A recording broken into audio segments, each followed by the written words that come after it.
இப்ப எல்லா இயக்குனருமே அவங்கவுங்க வாழ்க்கை வரலாறு ஷூட் பண்றாங்க. உங்களுடைய வாழ்க்கை வரலாறு ஏதாவது ஷூட் பண்ணக்கூடிய வாய்ப்பு? நம்ம லெவலுக்கு எல்லாம் சாணி எழுறது, முள்ளு விறக்கிறது, விறகு தூக்குறது தான் சரியா வரும். ஏன்னா நம்ம முகர கட்டா அப்படி. நான் சென்னையில பிறந்த வளர்ந்த பிரதர். எனக்கு என்ன இருக்க போகுது? உங்களுக்கு எல்லாம் இருக்க வரலாறு தான் எனக்கு இருக்க போகுது.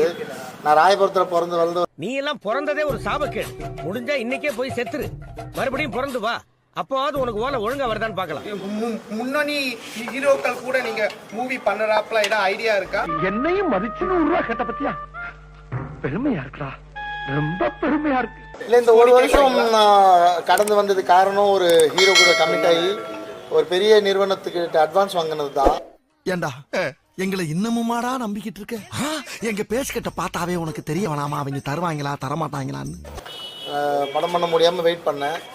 ஸோ அவங்க கிட்ட சொல்லிட்டு நான் என் ஸ்டைலில் போயிட்டு ஒரு படம் பண்ணிட்டு வந்துடுறேன். அவன் இன்னும் திருந்தலமாமா. நானும் அவரும் சேர்ந்து பண்றது தான் அடுத்த படம். முடிச்சிட்டு என் ஸ்டைல் படம் தான் சார். என் ஸ்டைல் இது வரைக்கும் என்ன படம் பார்த்தீங்களோ அதே மாதிரி ஒரு படம் தான். இது என்ன ரகம்னே தெரியலையே. ஸோ இது முடிச்சுட்டு மறுபடியும் மறுபடியும் பெரிய ஹீரோ கூட ஒர்க் பண்ண ட்ரை பண்ணுவேன். அவர் யாரு எந்த கம்பெனின்றதெல்லாம் அவங்களே அனௌன்ஸ் பண்ணுவாங்க. நான் நம்பர் 1 டுபாகூர்னா என்னடா? கம்பு சுத்தவே தெரியாம நீங்க மாஸ்டர்னு சொல்லிக்கிறது இல்லையா? அதுக்கு பேர் தான் டுபாகூர். நடிகைகளுக்கு பாதுகாப்பு இல்லைன்னு ஏமாக்கம் மீடியா ஒரு அறிக்கை விட்டுருக்காங்க. அதை பத்தி என்ன சொல்றது?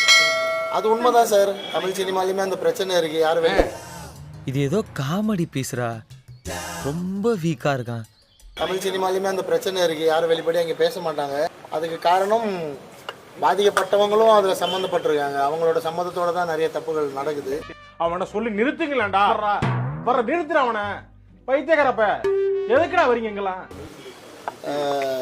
நான் பெருசா இந்த சினிமா மக்களோட இன்னைக்கு இண்டஸ்ட்ரியில இருக்கவங்க கூட எனக்கு நட்பு இல்லை சார்.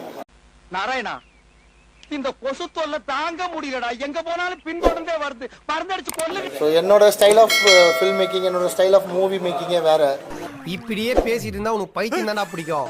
நான் ஒரு ஐலாண்ட் மாதிரி தனியா ஒர்க் பண்ணிட்டு இருக்கேன். எனக்கு நான் யாரு வெறும் டுபாக்கூர் பண்ற ஆர்டிஸ்ட் நிறைய புலம்பிருக்காங்க, நிறைய பிரச்சனைகளை சொல்லியிருக்காங்க. அதெல்லாம் அவங்க தான் சொல்லணும், நான் சொல்லக்கூடாது, ஆதாரம் இல்லை.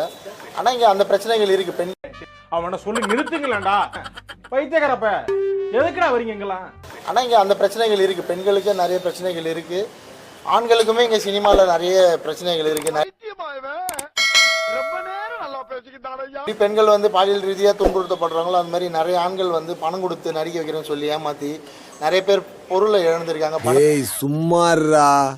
இழந்திருக்காங்க, வாழ்க்கை இழந்திருக்காங்க. ஸோ சினிமான்றது ஒரு மிகப்பெரிய மாய வலை தான். அதுல சிக்கி ஜெயிச்சவங்களை விட தோத்தவங்களும் வாழ்க்கை இழந்தவங்களும் அதிகம். அது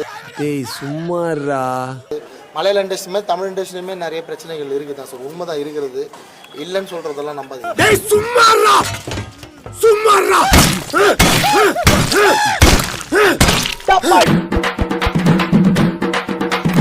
அமுக டுமுக அமால் டுமால்.